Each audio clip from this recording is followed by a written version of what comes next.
کا جواب آج سے 1400 سال پہلے صحابی رسول نے دے دیا. صحابی رسول نے دے دیا کہ مروان سن، ہم جو ہیں یعنی یہ پتھر نہیں ہے، یہ میرا رسول ہے. یہ پتھر نہیں ہے، یہ میرا رسول ہے. یہ جانے والے آقا کی بارگاہ میں جا رہے ہیں، فیضیاب ہوتے آ رہے ہیں، اولیاء بھی جا رہے ہیں، صلحاء بھی جا رہے ہیں، ابدال بھی جا رہے ہیں، قطب بھی جا رہے ہیں. ہر کوئی جا رہا ہے اور حاضری ویسے ہی دے رہا ہے جیسا میرے آقا مدینے میں. میرے مصطفیٰ نے نزول وحی کا انتظار نہیں کیا. جو ہی سوال ہوا میرے آقا فوراً حضرت جابر کو جواب ارشاد فرماتے ہیں. گویا پتہ چلا میرے نبی کو علم پہلے سے تھا. یہ ہے میرے نبی کا غیب. میرے نبی نے حضرت جبریل کے آنے کا انتظار نہیں کیا، نزول وحی کا انتظار نہیں کیا. جو ہی سوال ہوا فوراً میرے آقا نے جواب ارشاد فرمایا. اور صحابی کا پوچھنا اس بات پر دلالت کرتا ہے کہ صحابہ کرام کا بھی یہ عقیدہ تھا کہ اللہ رب العزت نے نبی کو تمام غیب کا علم عطا فرمایا ہے. میرے نبی نے فوراً ارشاد فرمایا یا جابرو ان اللہ تعالی قد خلق.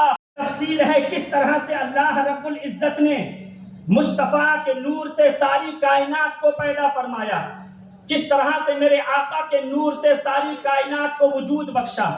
میرے نبی نے ارشاد فرمایا یا جابر ان اللہ تعالی قد خلق قبل الاشیاء نور نبیک من نورہ. اے جابر سنو، اللہ رب العزت نے ہر شے سے پہلے تخلیق ہو قسم ذالک النور الی اربعۃ اجزاء.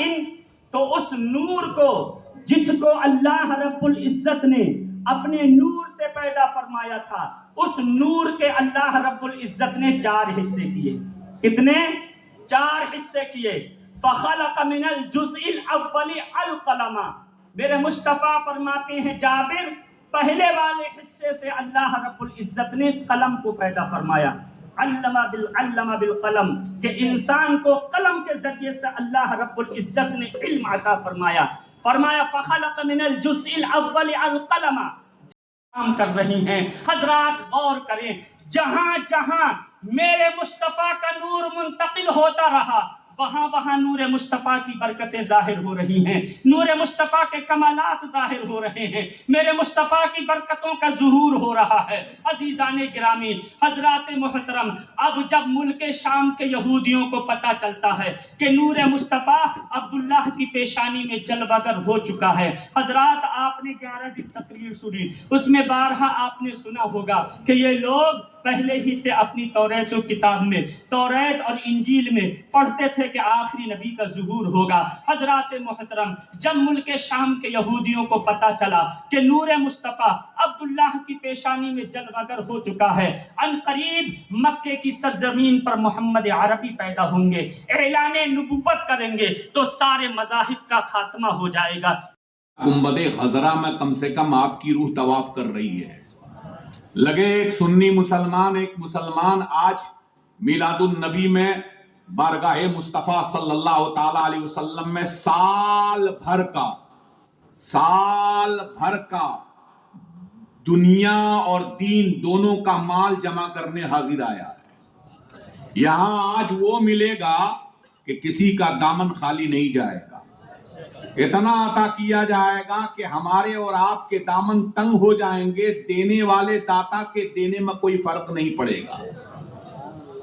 تو آج جس کی جتنی چاہت ہوگی اسے اتنا ہی ملے گا.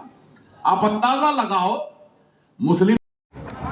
اچھی، اسی لیے میں آپ سے عرض کرتا ہوں، بڑے پیار سے آپ سے عرض کروں، سبحان اللہ، کہ حضرت سیدنا ابو ذر غفاری رضی اللہ تعالیٰ عنہ، میں واقعہ نگاری نہیں کروں گا آپ سے. حضرت ابو ذر غفاری رضی اللہ تعالیٰ عنہ کہتے ہیں کہ ایک دن 14ویں کا چاند نکلا ہوا تھا اور میں بارگاہ مصطفیٰ میں حاضر ہوا.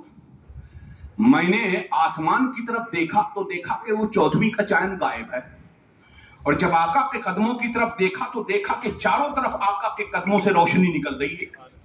تو میں نے عرض کیا یا رسول اللہ، آج اچانک آپ کے قدمہائے مبارک سے روشنیاں آ رہی ہیں. تو آقا نے فرمایا 14ویں کا چاند آسمان سے میرے قدموں کے بوسے لینے کے لیے زمین پر اتر آیا ہے. اللہ توجہ چاہتا ہوں. اور یہ چاند چھوڑیے، میں ایک بات اور عرض کروں، ایک بات اور عرض کروں نور کی بات سے